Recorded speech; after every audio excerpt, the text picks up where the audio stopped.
آتے ہیں حضرت مردد صاحب رحمۃ اللہ علیہ، تو آپس میں دونوں بحث کرنے لگے بھئی یہ بلخ کا حوض بڑا ہے، ایک دوسرے نے کہا نہیں یہ دہلی کا بڑا ہے، تو پہلے نے کہا نہیں ادھر کا بڑا ہے. اگر بحث کرتے رہے وضو کرتے رہے کافی دیر بحث کے بعد جب حضرت نماز ہوئی، نماز کے بعد حضرت کی خدمت میں حاضر ہوئے، بیعت کا ارادہ کیا تو حضرت نے فرمایا پہلے یہ فیصلہ کر لیا آپ لوگوں نے کہ بلخ کا حوض بڑا ہے یا دہلی کا بڑا ہے؟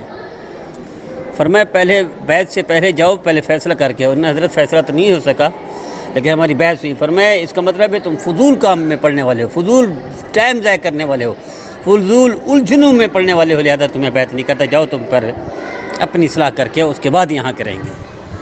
یہاں میرے استاد محترم حضرت شیخ الاسلام تقی صاحب فرمانے کا مطلب یہ تھا کہ طالب علم، نوجوان، بڑے چھوٹے، مرد عورت ہمارے معاشرے میں فضول بحثیں کرتے ہیں جس کا کوئی فائدہ نہیں، فضول وقت خرچ کرتے ہیں جس کا کوئی فائدہ نہیں.